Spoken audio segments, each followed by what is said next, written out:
It's Sunday night, 8 o'clock. Welcome to All Lacrosse Live. I am back in the Western Hemisphere, so the band is back together again. We're all in the same, continent. With me, as always, I have Shawn Slaght over Moose Jaw. Shawn, how you doing? Doing pretty good, thanks, Gary. I'd say you are. My goodness. Oh yes, oh yes. That was a kick and a half.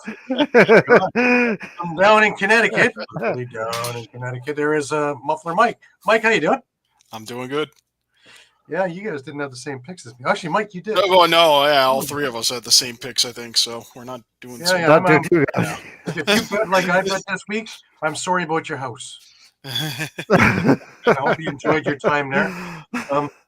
Shawn off air came up with a good thing since I got a Bandits jersey behind me and I am wearing a Warriors scarf. That the best way to wear the Warriors scarf the way they played the other day is like this. Yeah.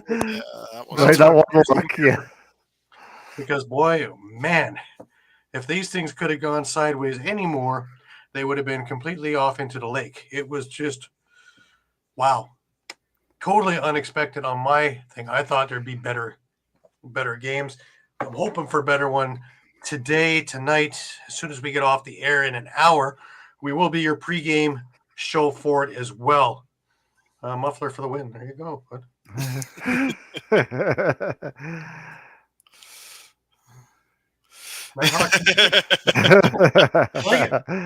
little shake and sharp there. Yeah. I like that. That's pretty good. Just a reminder before we get rolling that all of our shows are on Facebook, Twitter, YouTube, also Twitch. Remember to hit the subscribe, follow, and like buttons. Always share. Please enjoy a lot of our affiliates, including Streampunk Cinema, Streampunk Combat.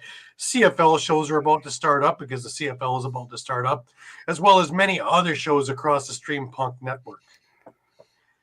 If you missed a show, no worries. You can grab all the shows on YouTube, be it at Streampunk Sports, Streampunk Lacrosse, all across all the time, Streampunk Cinema, Streampunk Combat.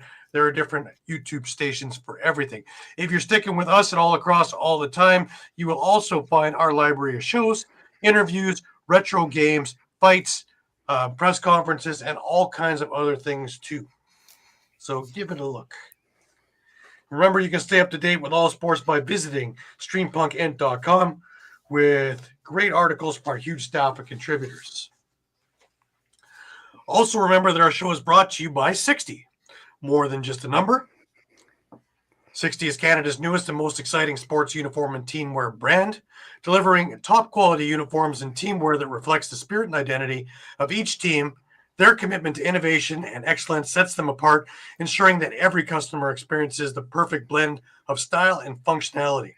Unleash your greatness with 60. You can get a hold of them first off by going on Instagram, at sweet_60. You can email them at info.sweet60@gmail.com.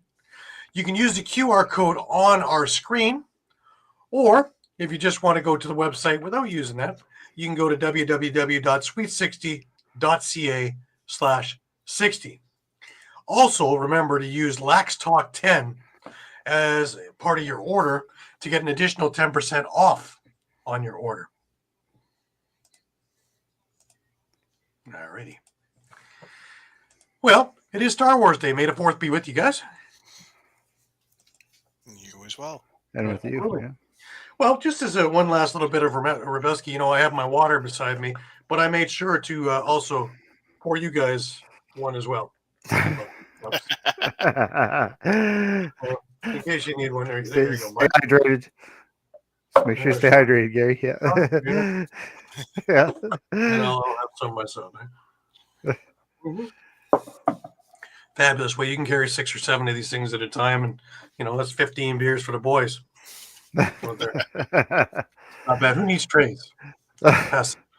A couple of small things. Lacrossing Barriers. It is summertime, so of course they have their adaptive inclusive summer camps, and please register at www.lacrossingbarriers.org.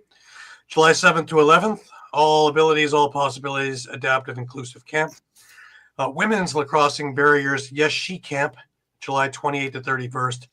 and All Abilities, All Possibilities Adaptive Inclusive Camp, August 25th to 29th. Get in touch with Scott at lacrossingbarriers.org and get more information, because I know they have programs running all over the place, and he will get you up to speed with what is what. Alrighty. It is summer ball time, guys. Believe that? Ontario Series Lacrosse. Alrighty. I know. I'm still in the middle of winter here, but Ontario Series Lacrosse had their opening games this weekend, and well, they had a couple of them to start with. And why don't we start off with Six Nations went in Owen Sound, beat Owen Sound 11-9 over on Saturday. It was that was a week earlier Saturday when I was away. This week we had the Owen Sound North Stars hosting the Ennismore James gang, and Owen Sound came on the winning end 13-4. They turned around and played again this afternoon and hosted the Brooklyn Merchants, and Owen Sound won again. They beat them 10-6. Look out for Owen Sound. They're a real deal this year. The Merchants have got a really good team. It's also the 25th anniversary for the Merchants, so there will be all kinds of celebrations to be had as the year goes along. So if you have a chance to get out to those games, by all means, man, they are fun. And they have new turf there. The Iroquois Sports Complex has turf now. They're not cement anymore. And you guys want to know something that's interesting? They have the old New York Riptide turf. Nice. Interesting, yeah. Right there. Nothing goes to waste. What a great pickup. Yeah. And they are hosting the Prezzies. So I would suggest it's probably a good look for TV. Oh, yeah. Rather than cement. A few notes. Mike Triolo is headed to Brampton for MSL this summer from the RBLL. Victoria continues to stock up since the Man Cup is in the West this year.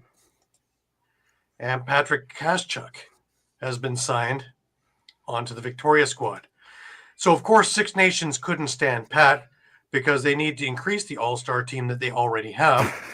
So they somehow made a trade with Oakville, which gave Oakville Sam Leclerc, Mason Kaminga, Caden Brennan, and Zane Dalpe, all up-and-coming great players.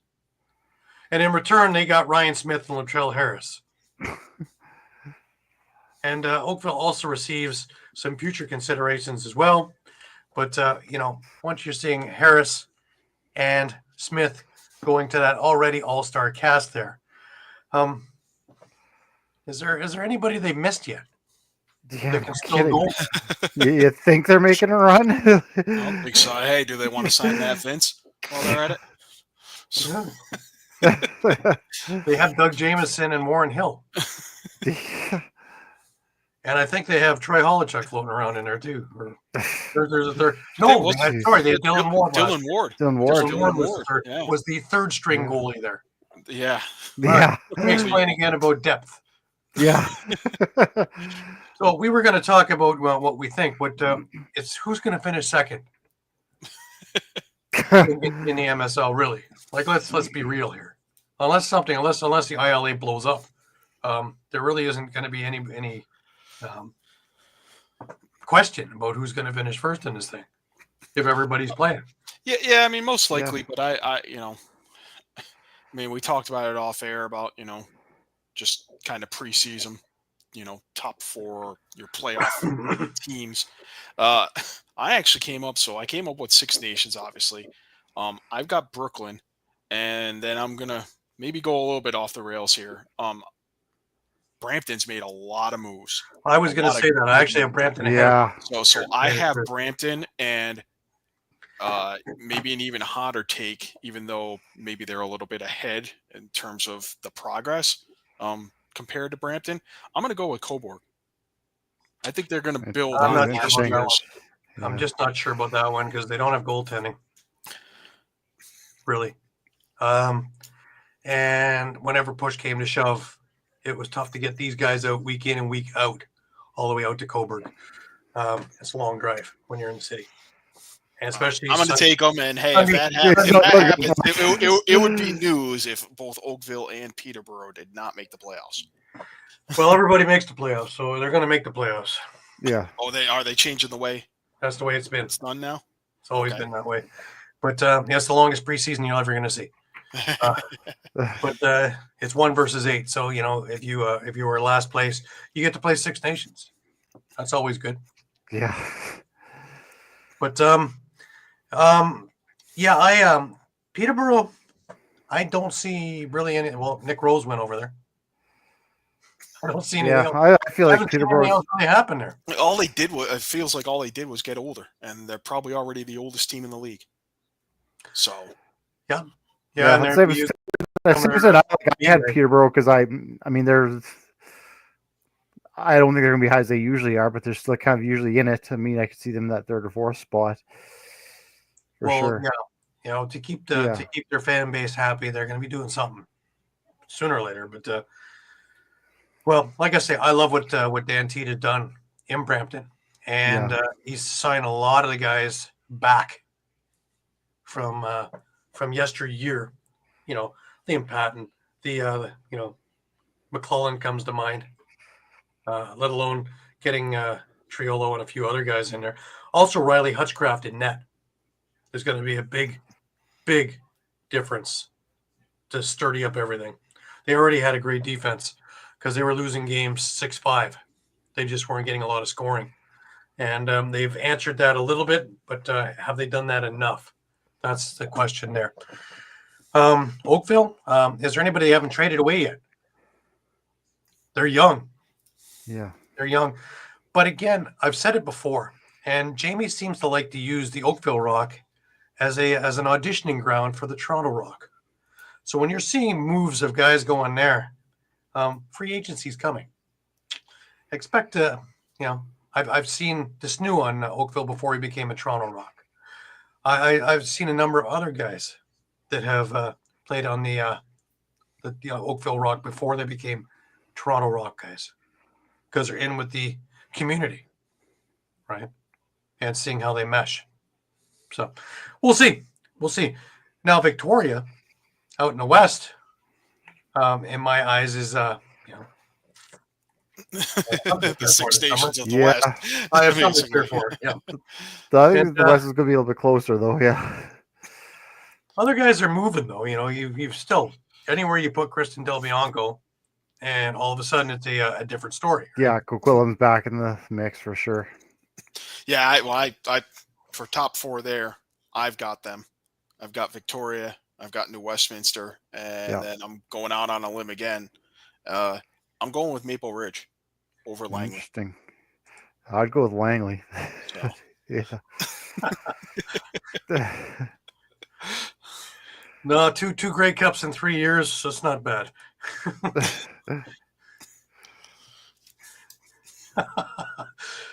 Seth, great to have you with us. I'm curious what you guys have for your top 4 for WLA. Yeah, I was going to say, like I said, I had the same except for I think Langley. They still have a really good Langley this year. I really don't see much coming out of Langley, really. I see them moving down. But as for the others, yeah, I agree.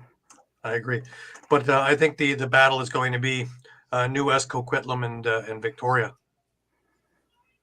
as my top 3 anyways. Oh, yeah, those are definitely top 3. I could maybe see Nanaimo slipping in there. Again, that 4th spot's going to be tough. And it seems like they've taken a step back. They have, too, because they've lost Mans now. So Yeah. So, yeah, I don't believe Nate Wade's with them anymore either. So, and the goaltending's been kind of a question mark last couple of years. And it's only a couple of weeks till this all starts. So, pretty much what we see as lineups is what we're going with lineups. So, all right, but that remains to be seen. Still a couple of weeks for them to make tinkering moves and in Six Nations case, blockbuster trades and things like that. So we'll see where it all goes. I was just as shocked as everybody else going, what, why? Yeah. I guess at some point they figured that these guys will get bored winning trophies. Meanwhile, Oakville is young, and Peterborough is going to get young, and Brooklyn is going to get young, and Six Nations will go back to where they were. Second. Because even when they weren't building like this, they were still up in the race, right? Oh, yeah. Right. But the last couple of years have just been insane. Somebody said to me, just as tongue in cheek, is their payroll up to $2 million yet? And it wouldn't surprise me. All off the books, of course. Amateur league, Yeah. Jamie has a bunch of janitors working at track, Yes, you get away from janitors. Yeah. Janitors. Yeah, janitors. One's changing light bulbs. One's painting the parking lot. Yeah. Another guy has to change the ice in the ice tub. Maybe while he's in it. But hey, now we're splitting hairs. Anyways, we had a couple of NLL games. And I say that kind of jokingly because they weren't much of games. We started Friday with a game that I had an awful lot of anticipation for. And Buffalo and Vancouver, and Vancouver beat Buffalo in Buffalo a month earlier, and Del Bianco had just come back at that time, and it was just the start of that 7-game winning streak of Vancouver. And I thought, Buffalo has not looked good in the second half. Maybe this is one that they could steal and really put the hammer and put the pressure on the Bandits for this game tonight in about 45 minutes. Well, I was wrong.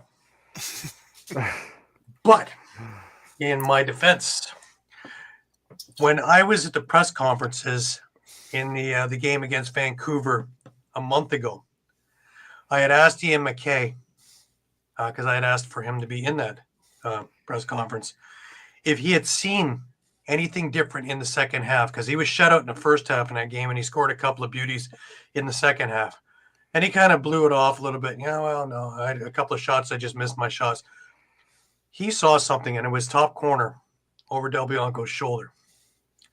And when you look at these goals, with the exception of the one-handed pass from Josh Byrne from behind the net to him, which was just to a gaping empty side there, the other ones were all top corner over Bianco's shoulder.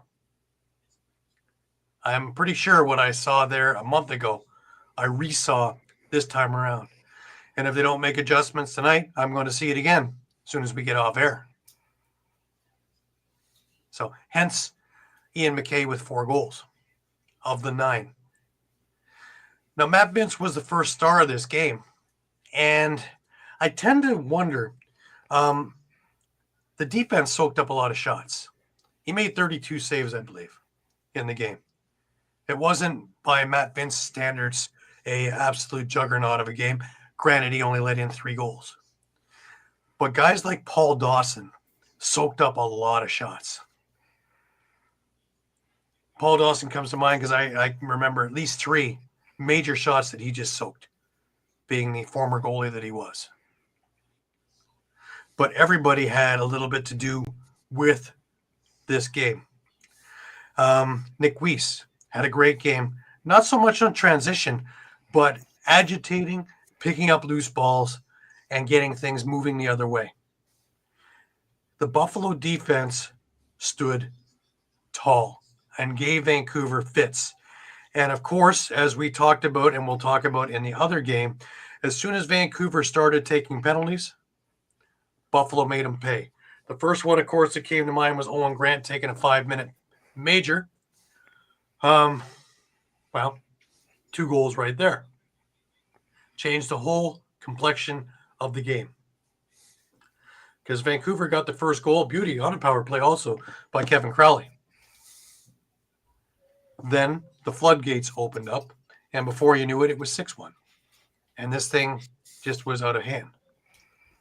And then add in Bandit land of about 14,000 or so, because no, it's not, the people are turning. No. Playoffs, you have 1 week to market. that they get 14,000 with 1 week to market is pretty amazing. Of knowing when the date is and it being a Friday, not a Saturday. But Ian McKay, of course, one of the stars. And, you know, I was trying to look and see, was there anybody in Vancouver that could have been one of the stars? No. Nobody looked that they even stood out in my eyes at all. I mean, I might nominate Alex Stathakis, 9-16 on faceoffs. Not that it terribly mattered a lot in this game, but well, you know that I did highlight that as a thing to watch, a matchup to watch last week. Right. So yeah, that I thought it definitely was. But Josh Byrne was the third star because he had a number of assists. But the thing is this: Dane Smith and Josh Byrne really weren't factors in this game, and Buffalo still won pretty handily. This is playoff lacrosse. This is what we're, at least in Toronto, is what we're used to seeing from Buffalo, not from Toronto, from Buffalo. It's nice not to be on the other end of the score, actually. I can put my feet up and go, yeah, not me.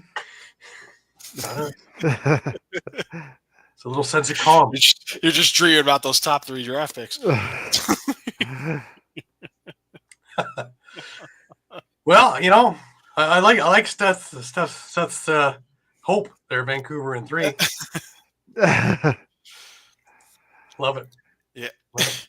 Yeah, I mean, It's going to take an active. Where do we even begin on what Vancouver can do? I mean, obviously the big one is probably get inside more. They kind of right after the Crowley goal, it seemed like they stopped going inside. You know, other than and that's the thing too. And what drives me nuts the most: outside shooting, bad selections early in the shot clocks, and getting nervous and not wanting to take the hit. Buffalo's going to hit you. That's what they put together. That's what they do all year. Why would you think it'd be any different in the playoffs? If you're not going to pay the price, now they believe it costs $35 for a ticket. Simple. But that was a really poor performance when it comes with all the hype and your first time up in there in this area of, are you going to make it to the finals? People are picking them to win. Not like this, they're not. No. Remember? No. We're watching games like this now. It's frightening. I sat there for a while just sitting there. No more horrified than watching Halifax play, but we'll get to that in a minute. It's just like everything else. Like you rely on one player, and Christian Del Bianco. That's not going to be enough to win championships. Wasn't that a hell of a ovation when they pulled Del Bianco for a few minutes just to get his wits about him after it after that little run. Yeah, I believe it was the underhand goal by Nanakoke. That was kind of just a flip towards the net that beat him. And that was the final straw. Come to the bench for a minute and have a seat. All right. You okay now? Good. I'll go back out. But, if there was a bright spot, maybe the play of Dylan McIntosh. Maybe. He had a goal in the game. But really, there wasn't a whole lot of things to pick from. Because there really wasn't a whole lot of great plays that they made. Offensively, defensively, transitionally, keeping their discipline, nothing I can talk about. Like, I look at it and go, wow. Buffalo outshot them 49-38. Loose ball battle, not big, but Buffalo out loose balled them 63-55. If there's a bright spot, well, all of Vancouver's goals were on the power play. They went 3 for 5 on the power play. Buffalo went 4 for 7. But discipline. If you're down, you can't be taking dumb penalties or big penalties. Do you guys, are you in the same boat with me that do we see too many 5-minute penalties that are being reduced because they just call them for the hell of it now? Just so they get another chance to look at it? Seems that way. Yeah. And it may not help with the, maybe the player getting hit, embellishing a little bit. Well, the other thing too I've noticed too is you get guys who are making that turn and kind of ducking down. So of course the guy's coming at him, right, and he hits him in the head because the guy ducked. I'm watching guys getting hit in the hip and their heads going back. Of course they're going to keep doing it if you're going to keep calling it. Yeah. No, I'd be calling it, but I'd be calling embellishing without the other penalty. So you just sit there by yourself. You want to see it stop in a hurry? 2 or 3 of those down the stretch of a close game, and you'll never see it again. Ever. And if you do, you'll probably be playing left press box. Like, I'm sick of that. Like, that's relative. It's always been around, but it's really been to the forefront over the last couple of years. Yeah, last few years, definitely. And it's just as if there's a black mark on it, we're trying to make this into the 4th big sport. And you start making it look like soccer with these moves. Like, thanks. That position's been filled already. But again, that game is on in 34 minutes. And we will take a look at upcoming things into that game in a few minutes. But we had another game, and that was last night. What we call it a game. We had another 2 teams showed up in the same arena at the same time. And, at least the music was good. Yeah. Saskatchewan took Halifax to the woodshed. And, Austin Shanks, what a way to come visit his former teammates, and has a sock trick. And Sliano, that goalie who just can't seem to win the big one, Shawn. Yeah, like can we stop? Like with the Sliano can't win in the playoffs. Like he's now in 2 playoff games. Just looked up, he had 9 goals and 7 goals for 16 over 2 games. It's an average of 8 goals a game. Yeah, not too bad. He just can't win the big one during the season, Shawn. Yeah, and he can't win the big one in the playoffs. And he's the Achilles heel. Reason why Saskatchewan's not going to even make it to the finals. Yeah, and that's ridiculous. So we're seeing it now. We are seeing it now. And to be fair, though, too, another thing, though, too, the Saskatchewan defense, 12 blocked shots. Not much was getting through that defense. Yeah, that was actually more than Buffalo had in their game. Yeah, Adam J had 3 alone, and Matt Hossack had a couple of. So that's 5 right there between those 2 players. A lot to unpack, though, because, we were talking about the face-off battle.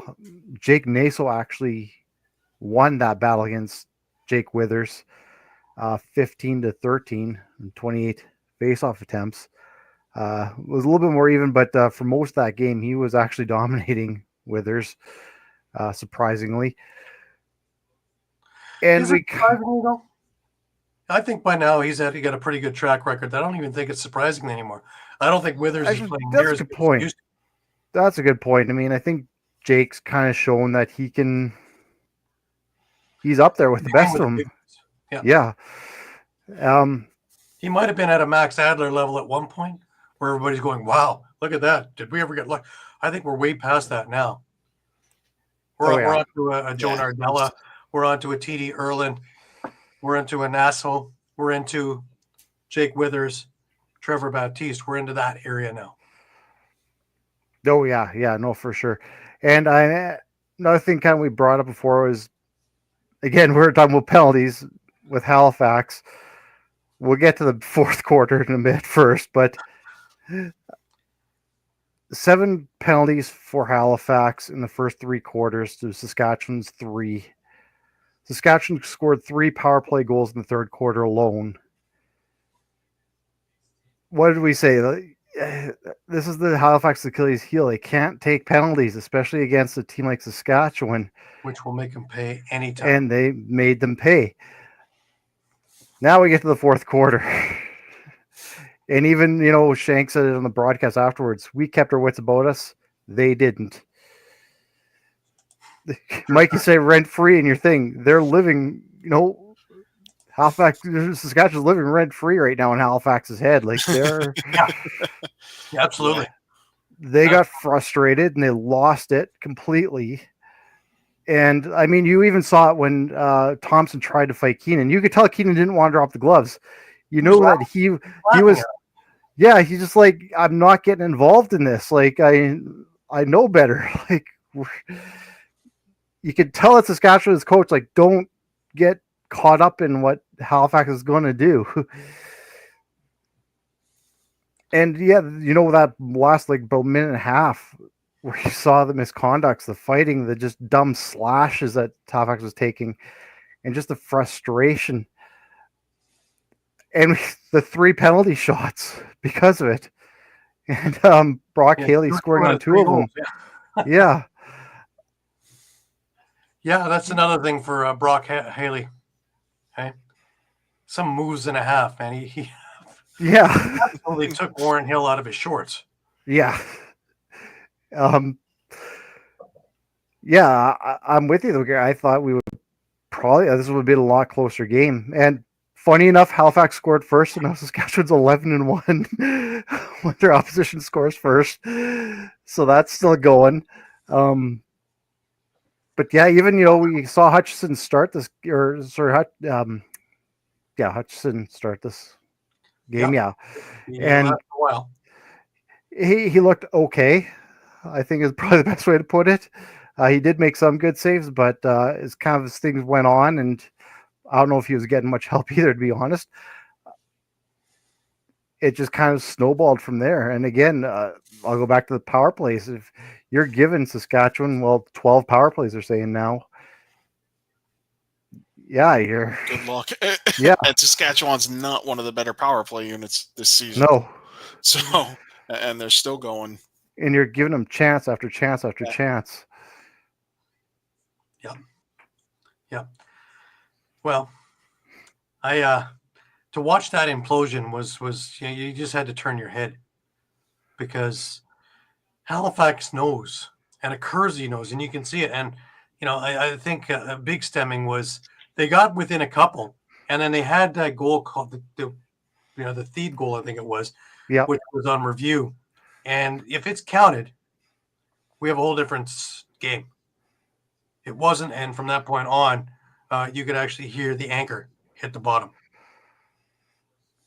But interesting, because the Kersey is pretty lights out when he challenges. Yeah, and that was a rough challenge, because I don't know, it looked pretty close to me.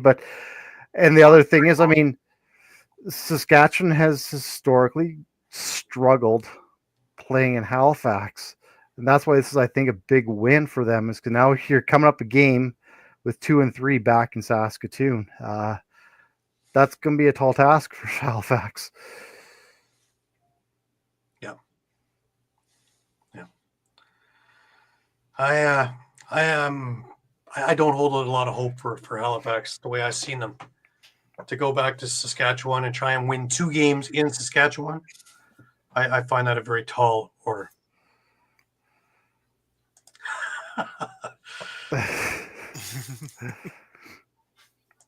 Yeah. Well, I guess that's the other thing with Halifax. Who do you go with in game 2? Do you go back to Hutchison, or you go with Hill? I would go back to Hutchison myself. That seems to be the trend that they're doing. I don't think either. I feel like that was a hot hand kind of situation. I don't think either goalie had a showing of any worth. Well, that's why I put that, is because I don't think really. That's why I put it out there, because both goaltenders really didn't show much. And again, they're playing by themselves. You had no defense that was really helping them out at all. Yeah. But that fast forwards us to tonight. And what do you all think, Mike? What do you think?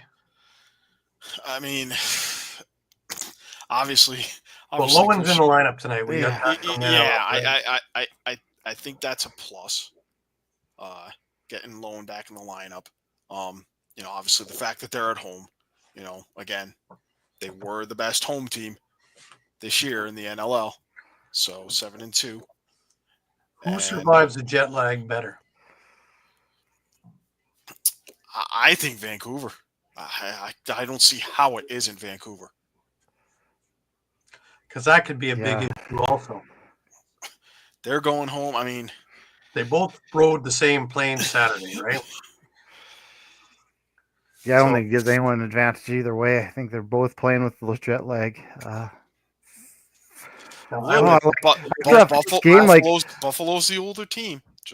Yeah, that's where I'm stuck. Is because again, I expect more Vancouver, so I just don't know now which Vancouver team's going to show up. Well, we know where Eduardo's going with this one. Yeah, Eduardo's putting on Buffalo. Sold the farm. The Florida farm is gone. But obviously the defense needs to, the defense is going to need to step up, and the offense is going to need to get inside.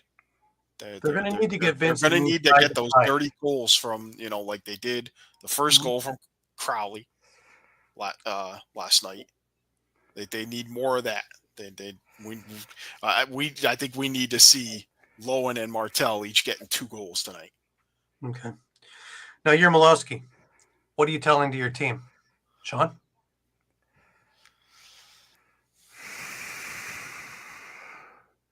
He tried that in the second half. It didn't work. Because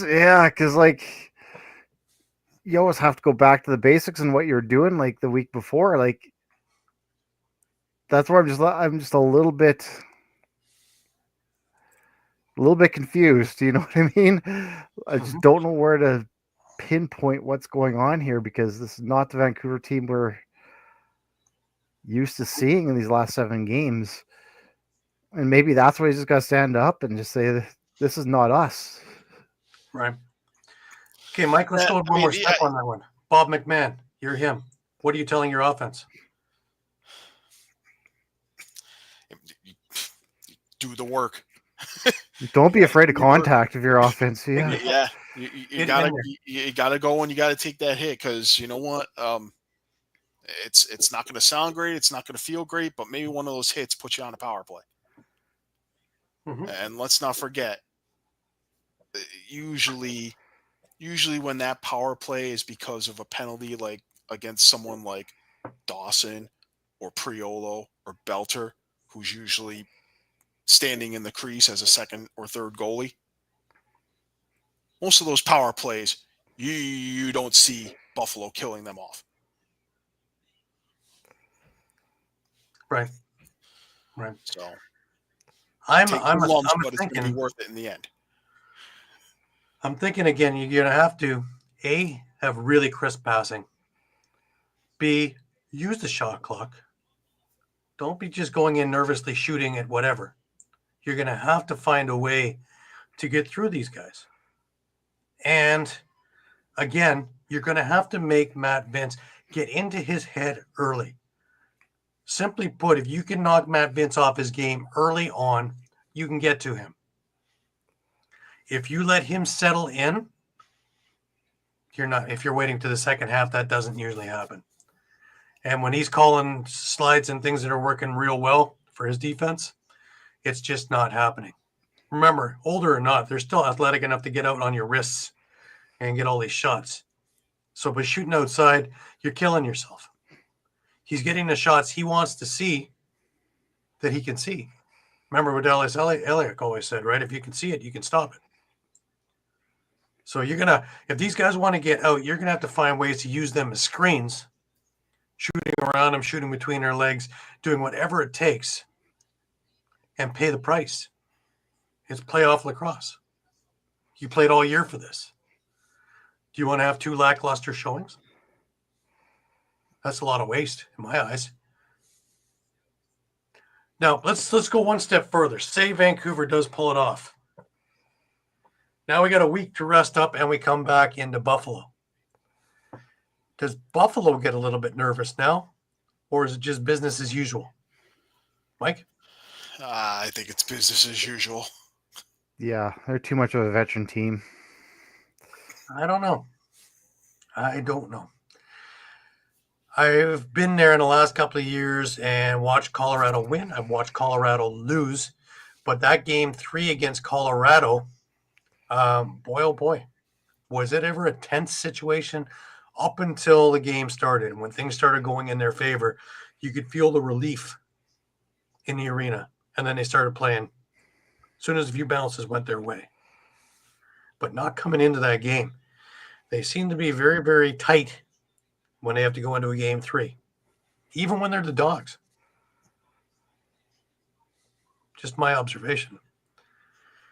And they have a lot riding on this one because everybody's expecting them to win. So if Vancouver can take this one, there's no pressure on Vancouver. Then they play loosey-goosey and the best, whatever happens, happens. And away we go. But, and plus, you can turn 19,000 fans, if you go back to Bandit Land, or 14 or whatever it is going to be, against it by having things not go your way. Because deaf silence is just as bad as being booed when you have that kind of a crowd. But that's 3 steps ahead of where we're at. They actually have to go and do the work tonight. But I think that's the message. Do the work. Just do the work. You're all good enough to be here. Do the work. They beat everybody and every type of team down that stretch. But even Del Bianco was getting tied up, making mistakes that he didn't usually make. But did you notice that they had a guy specifically on him when he was trying to put the long transition outlet pass? Yeah. I don't think he's experienced that. That's Dietrich. That's Dietrich and Tavares getting together and going, how do we counteract that? We have a strong enough defense that we can be a man down. And we can get a guy that's transitionally strong up front to try and block it. If it comes down, we get it. We score. That's a pretty good gamble in my eyes. And just enough to throw it off because it wasn't an issue, was it? That's half of the Vancouver offense is that quick transition pass. If it doesn't create a penalty, it creates all kinds of confusion. And how many goals was a non-factor. Yeah. They completely took it out of the Vancouver game plan. That leaves a very, very empty book if you take that out. Once again, that's Tavares and his staff of Eric Vince and Steve Dietrich doing their homework. So unless Rob Williams, Bob McMahon, and Kurt Malowski are going to get things the right way, doesn't matter what they do, really. They'll be out-coached. I don't doubt you, but I'd like to see this thing go to 3. Just call it the sportsman in me. Yeah. Want to get I'll play a little devil. guys. I was just gonna say play a little bit devil's advocate here a little bit with Buffalo, but the fact that they only scored 9, they gave up 3, but the fact that potent offense of Buffalo's only scored 9, should that be a little bit of a concern still? I'd say yeah when you say it's 9 and it's 14 over 2 games. That's kind of. And Smith and Byrne really haven't been much of it, at least not goals wise. Assist wise, yeah, Byrne had a number of assists in this game on Friday. They were non-factors in the San Diego game, but scoring wise, this is where the bread and butter's been all year. No, and the goal that Tehoka got really 9 times out of 10, or 99 times out of 100, Del Bianco makes that save. So that just was right time, wrong frame of mind for that shot. Good on Nanakoke for doing it, but he reaped it. But I would say if that happened today, if just out of the blue, that's just a turnover. Same thing with the one-handed pass from behind the net, where Vancouver was completely, I don't even know what they were using for a defensive mode because everybody was everywhere. And then you had a one-handed pass over to McKay, who was by himself at the top of the crease and scores. And if you look carefully, Del Bianco almost got it. He guessed right. Yeah. He was just a split second late.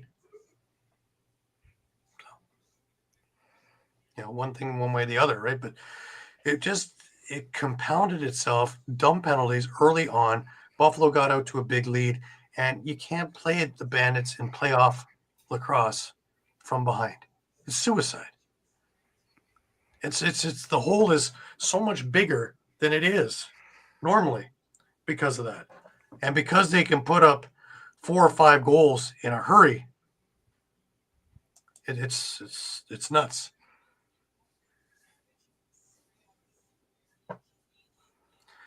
Yep, 7 goals in 2 games. That says a lot about the defense. Yeah.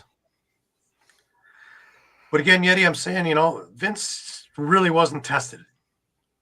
He just wasn't tested in that game because the defense played so well. He got 30 some odd shots where he wanted them. And the 3 goals that beat him were power play goals. The only time where the defense couldn't do what they normally do.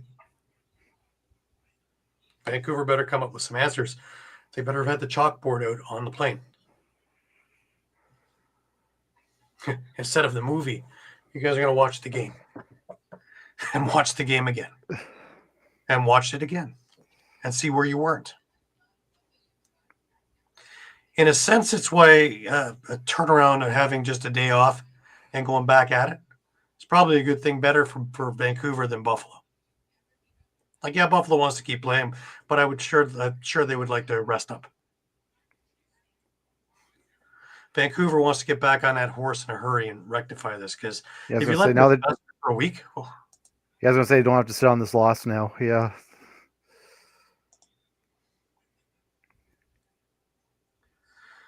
The defense blocked a ton. Yeah, they had 11 block shots for the game. Mm-hmm. So, yeah, just say, just every time I saw something major, it was Dawson, just soaking it up. So, I don't know. Let's go with the other series. Next week we're into Saskatchewan. What do we see out of Halifax? Like, they have to go right back to the hunting ground here. They got to go back to square one, because nothing that they had as a game plan worked. Shawn, what do you think?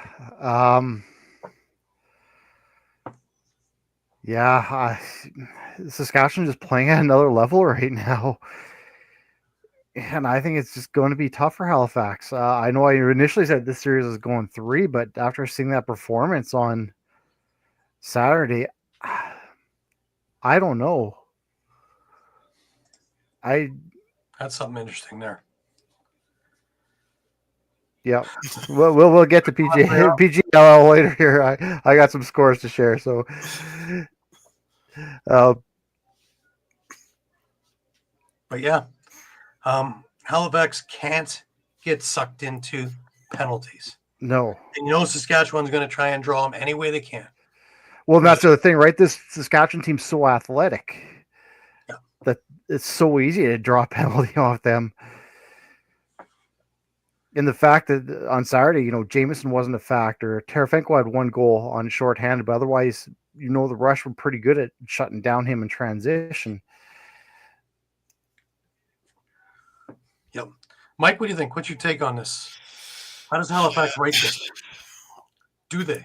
I don't know. I think in order to do it, they need to find a way to redraw the line, of their own boundary, of how far they're going to go physically, which is going to be tough to deprogram yourself from. Yeah, I find it's very, very strange that this team is just, it was white hot 3 weeks ago. It had 1 blip in about 6 weeks. And they looked like they had trouble putting it together. It looked like the beginning of the season when they were like 2-6.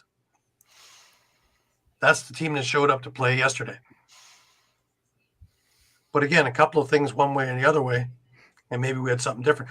But the meltdown at the end was inexcusable. And yeah, you're trying to send a message, but you're not trying to get your own guys suspended.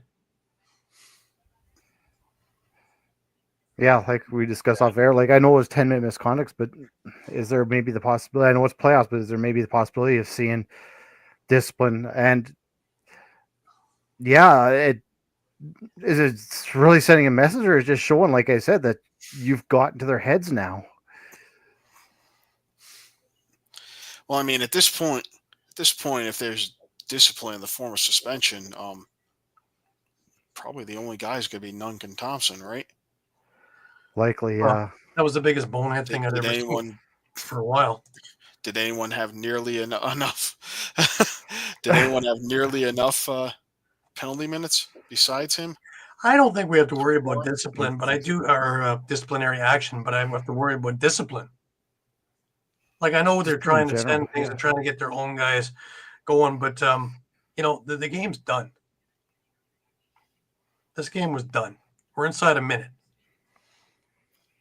It's time to lick your wounds and get ready for the next game.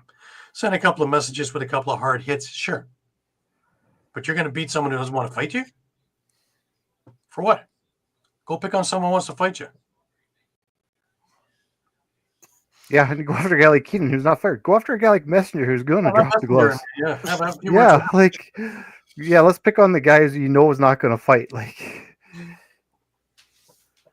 Well, they can't pick on anybody in this next one. They have to let their scorers score.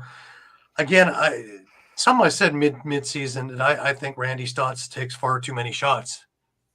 Yeah, he gets a lot of goals, but yeah, he takes 16 shots, so he's going to get 4 goals. I think that needs to be spread around. You have so much talent there, and you're only using the one side most of the time. Absolutely. Yeah. I'll look on the other hand, though. I mean, you look at Saskatchewan's defense, though. I mean, again, we talked about the block shots, but they were just stifling all night. Like, we haven't seen this type of defense in Saskatchewan for a while. Yeah, definitely. Like I said, 12 block shots more than Buffalo had in their game. And I just wanted to mention Randy Stotts did lead the Thunderbirds in shots with 12. The next closest guys were Hogarth and Peterson with 8 each. But Stotts did hit the post like 4 times in the game. That's true. And 3 of them were on the same power play. So, I mean, I'll take those shots because I know it means he's close. So, and just a minor adjustment, and those balls are going in, and now we're not talking about this game being a blowout. So, I don't know. How do they counteract Shanks on offense? And by doing that, does that leave Church? And does that leave Keenan? And does that leave Triolo? And that they'll leave Haley. Yeah, you go on and on and on. Clark, Walter. Yep. It's pretty amazing. It's a nice problem to have your Saskatchewan, yeah? Yeah, no kidding. And then just look at the practice rosters. Yeah, I mean, I guess on the flip side, if you're Derek Keenan, how do you keep your players out of the mindset of, let's just wait for Halifax to implode? No, I can't see. I don't think that's Saskatchewan style. No, and that's what kind of they mentioned on the broadcast. That's been kind of their motto: is no excuses. They came in, They came in early in Halifax for that reason because they knew there was going to be tough. They haven't played well there. Get used to the time. No excuses. They don't want to sit back and make excuses. They want to do it for themselves. All right, so let's go on a limb here. What are we picking for next week? A little early pick'ems for you, since our pick'ems looks like they're going to be 1 game. Yeah. Hopefully it'll be 2 games, but yeah. Honestly, I know I have Vancouver tonight, and Gary does. I think Shawn has Buffalo winning tonight. So. Yeah, I also had Vancouver winning last night. Yeah, and the other guys, I think, have Buffalo also. The ones who are winning the first 2 games so far, who are tightening up this race with me. Yeah, yeah, they sure are. I think a good week to pick off a fur ball. I think. I mean, I'm still going with Vancouver tonight, which means there will be at least 2 games next weekend, and I mean, boy. I mean, I'll do game 2 to Sask. I think they're pretty much just gonna run over it and not leave it up to a second game. Yeah, it scares me that I am with Mike on that. Yeah. As far as Buffalo Vancouver game 3, oh boy, I got a week to think about that one. I got to see what happens tonight and how it happens, and if it goes the right way to give us a game 3, that I want to see what Vancouver did right, and if they can repeat that in Buffalo. But, I'm the same way. I don't know what to make of a game 3 until we know what happens tonight. And as for Saskatchewan, I'd like to think it'll be done in 2, but even if it isn't, I can't see Halifax winning 2 straight. Not in Saskatoon. And if it goes 3, it's going to be over. I think Russia's still going to take it. So, right. Alrighty, Shawn, you had a couple of junior scores from out west there. Yeah, as he mentioned, some junior scores.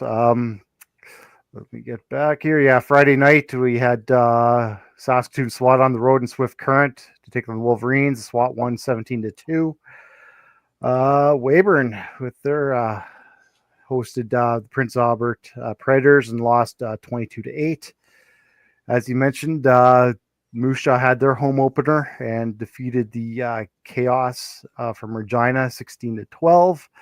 And then just this afternoon, Regina hosted the Regina Chaos hosted the Prince Albert Predators, and the Predators came with a 17-4 win. So Moose Jaw is undefeated now at 2-0. Second is the Saskatoon SWAT with 1 win and 1 tie. You have the Weyburn Razorbacks with the 1 win. Prince Albert Predators with the wins. They're tied for third.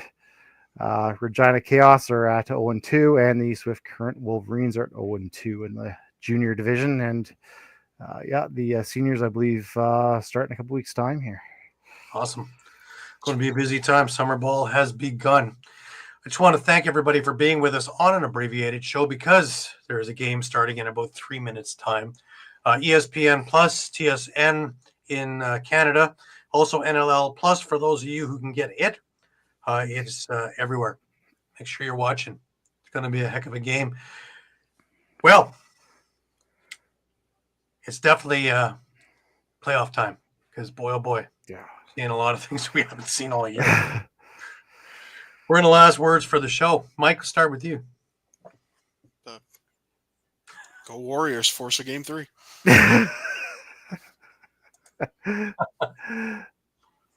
go. Shawn, last word to you. Yeah, let's hope the Rush can pull it out. It's been a long time, 2018, since we've been to a final, so we're itching to get back there. Yeah, my heart's going out to you. We haven't been in the playoffs here, and 2015 was a final for us. So, heart's out with you. I was going to say, somebody want to talk to Derek if they make the finals, because he put out a letter. I looked it up in 2023, an open letter to the season ticket holders saying they missed playoffs for 2 straight years at that point. He said, give me time, I'll bring him back to prominence in this league. Didn't take very long, did it? He did it. Yep, didn't take very long. And somebody knows what they're doing at the helm, and it's amazing how the moves make sense. Just take a look at Buffalo. Take a look at Saskatchewan. Take a look at Vancouver at the moment. Even Halifax, for that matter, because you remember a couple of years ago, Kersey said, if it didn't work in this form coming out of COVID, because we were as close as we were going to get, we're going to have to blow it up and start again. Well, there's a lot of different pieces in there. A lot of the same pieces there, though, too. So wasn't quite blown up over there, but it was enhanced. Well, we're just about at game time. So grab your popcorn, grab your favorite beverage, and let's see if we have a game 3 to talk about coming up next weekend. Be interesting, won't it? All righty. 4, Shawn Slaght over in Moose Jaw. And for Muffler Mike over in Connecticut, I'm Gary Groob in Toronto, wishing you the best of weeks. And as always, remember, keep your sticks high and your spirits higher. And let's see if we can get a game 3. Wouldn't that be something? Until then, we will see you next week. Next week, we're going to have an early start because we have Saskatchewan's late games, maybe. Potentially. Potentially. I might still be in Saskatoon. Right. So we're going to work on that. Stick around. We'll have notices up for you during the week. Until then, have a great week. See you around.